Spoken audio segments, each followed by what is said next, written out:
ጥር 3ኛው ሳምንት ላይ ነው አይደል ያላለነው ጊዜ ሄደ ጥር ደግሞ በጣም ውብ ነበረ ሰርጎች ነበሩ የተለያዩ በዓላት ነበሩ የአደባባይ በዓላት በጣም ብዙ ቱሪስቶችንም ያስተናገርንበት ወር ነበርና ጥር በጣም ቆንጆ ነበር ጥር ወጉ ነው ቀደም እንደተባባልነው ሰርጉም አለ ቱሪስቶችም በብዛት መጥተዋል እንደውም አሁን ብዙ ጎብኚዎች ነበሩን እኮ በጣም ጥር ወር ብዙ ጎብኚዎች ነበሩ ደግሞ ሰሞኑን አይታችሁ እንደሆነ አሜሪካ ካናዳ አውሮፓ የሚገርም በረዶ ይለቀቃቸው እንዴ ቁመታቸው ወደሚያል በረዶ እንዴ ሲሉ ነበር ያው ዘኛ ግፈታ ብለን ያለ ነው በቃ ብለው ቢያውን መናላ ዞር ይሉ አየር እንደዚህ አርገን ብንልክላቸው አይ ወዶ አይደለም በነገራችን ላይ በጣም ብዙ ጎብኚዎች እኮ ሰሞኑን ሀገራችን ናቸው የጎበኙ ነው እንደውም ከሰሞኑ የሚኪ ክለብ ሰውም ነበር እዚህ ሚኪ ክለብ ሰው በርግጥ አሁን ሽንፈት እዚህ ኢትዮጵያ ሆኖ ባይ ደስ ይለን ነበር አሁን ባይሆን ጥሩ ነው ግቢያችንንም እኮ ጎበኘ ቤታችንንም አይቷል በልሆዳ ታስብሰው ጆሲዬ አሁን ያለፈ ታሪክ እርግጠኛ ነኝ ሽንፈቱን የሚያስረሳ ጉብኝት እንዳደረገ ጉብኝት ነው እንዴ በጣም ግን እርሟን ብታፈላ ነገር እኮ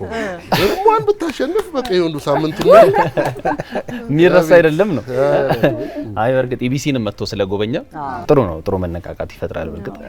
ዛሬ እሁድ ቤት ሞቅ እንዳለ ነው የሚቀጥለው ሁሌም ደግሞ መናወራቸው ዋና ጉዳዮች አሉ አይደለ እስቲ ዛሬ ደግሞ ለምን ስለ ሀብት አናወራም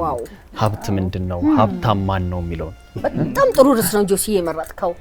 በጣም ደስ የሚል ሐሳብ ነው ምክንያቱም ሀብት ደስ የሚል ነገር ነው ሀብት ስትሉ ግን ባለፈው ሀዩ ሚሊዮን ብሮች ብላ ሞቲቬት እንዳረገችኝ አይነት ሀብት አይደለም መቼስ ያኛውን ሀብት ነው የምትሉት አይ ሚሊዮን እኮ አሁን ሚሊዮን ድሮ የሰውስም ነበር ሚሊዮን ምናምን ሲባል እኮ የማይደረስበት ነው አሁን ሚሊዮን መቼም የሚደረስበት ሆኗል ይሰራል ሀብት ሲባል ግን ሚሊዮኑ ብቻ ሳይሆን ሌሎች ነገሮችም አሉ አይደል ሀብት ሰው ነው ለኔ ሰው ስንል ዕውቀት ልምድ ችሎታ አይደለ ሐሳብ ያለው ሰው ሀብታም የመሆን ቅርበት አለው ለሀብት ቅርበት አለው ለምን መሰላችሁ አንድ ሰው ሐሳብ ሲኖረው ወደ ሀብታም ለመሆን ይቀርባል አይደለ ያስባል ያቅዳል ተግባር ያደርጋል ማለት ነው የሰው ሀብት ያልሽው በጣም ቁልፍ ነገር ነው ባለፈው ጀነራል ይልማን ስናነጋግር ኢትዮጵያ አየር ኃይል 9ኛ ዓመቱ ላይ ሄደናል ነበር እንደ ትልቅ ውጤታቸው ቆጥረው ያወሩን የነበረው ፕሌኖቹ ምናም ብቻ አልነበረም ትልቁ ነገር ወጣቶችን አብቅተናል በጣም እነዚህ ቁሶች ያለ ወጣት ያለ ተማረ ሰው ምንም ትርጉም የላቸው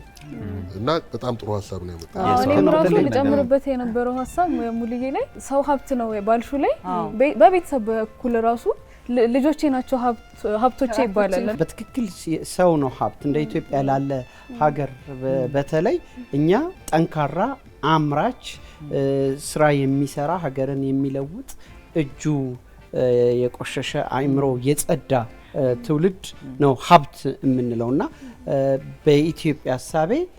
ከዜጋችንም ካለን ዜጋ ከጠቅላላው ህዝብ ከ75% በላይ ወጣትና አምራች ዜጋ ነው ስለዚህ ኢትዮጵያ ውስጥ በኢትዮጵያ ሐሳቤ ሰው ነው ሀብታችን በትክክል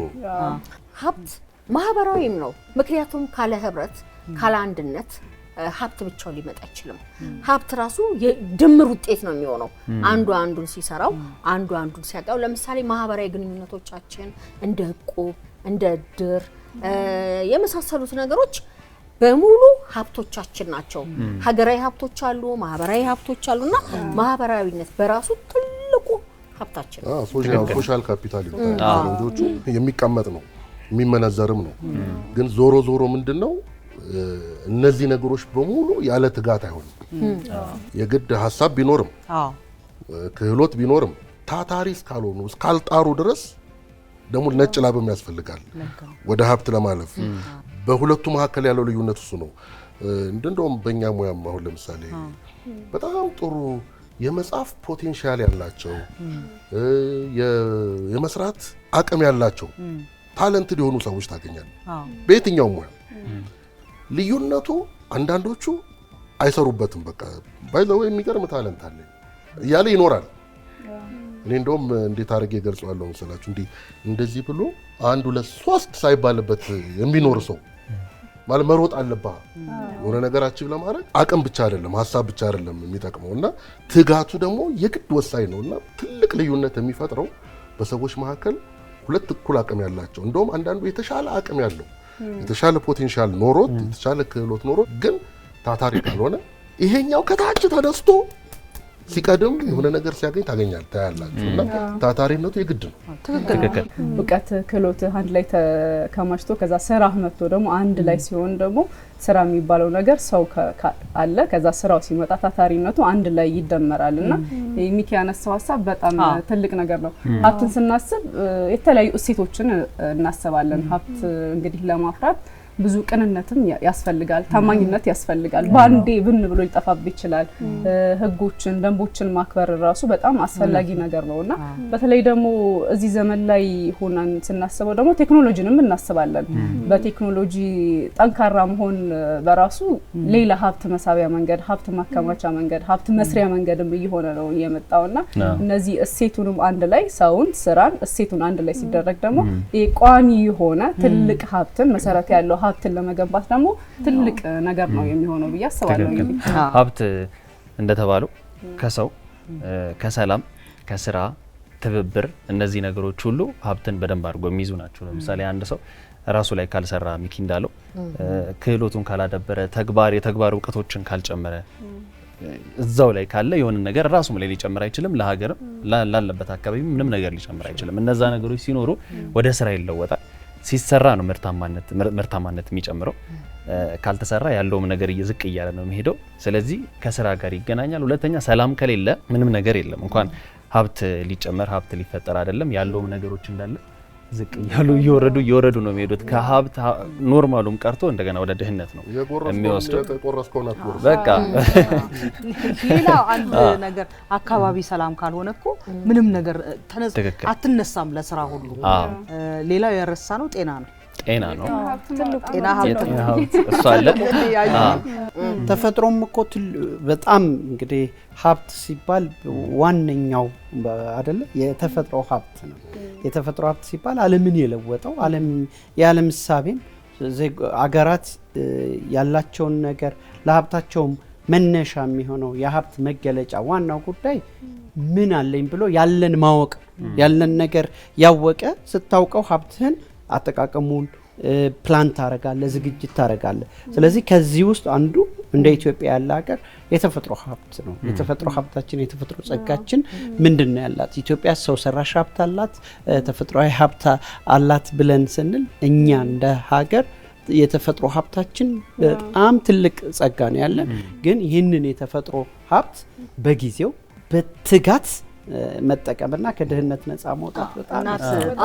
ተፈጥሮ ሀብት ሲባል ደግሞ የተፈጥሮ ሀብትን በራሱ ሌላ ሀብት ማገኛ መንገድ ራሱ ተደርጎ መሰራት አለበት። አሁን እንደ ሀገር እየሰራን ያለነው አይደለ? በተለያዩ ቦታዎች ደኖች አሉን የዱር እንስሳቶች አሉን የሚታይ ቦታ አለን የፏፏቴ ያለን ተራራ አለንና እነሱን ስንሰራበት ተፈጥሮ በራሱ ሀብት ሰጣናለች። እኛን ደግሞ እሱን ስንሰራበት ደግሞ ሌላ ሀብት እያመጣን ነው የምንለው። ስለ ሀብት ከነሳን ውሃ ማለት ከዚህ በኋላ ወደ ከ30 ከ40 ዓመት ምናምን በኋላ ውሃ በጣም ብርቅ የሆነ ሀብት በጣም ስለ ሀብት ማንሳታችን ምንድነው ሁልጊዜም በእሁድ ቤታችን ላይ እንዲህ አይነት አንዳንድ መነሻ ሀሳቦችን እናነሳለን። ዛሬ ደግሞ ስለ ሀብት ነው የተነሳው። ይሄ ማለት ምንድነው እኛ ይሄንን ብለናል። ከዚህ በኋላ ያለውን ደግሞ የተከበሩ የእሁድ ቤት ቤተሰቦቻችን ይቀጥሉታል ብለን እናምናለን። ስለ ሀብት እኛ ካሰብነውም ካየንበትም መንገድ በላይ ብዙ ነገር ሊወያዩበት ይችላሉ። ለሀገር የሚተርፉ እስቲ ተወያዩበት።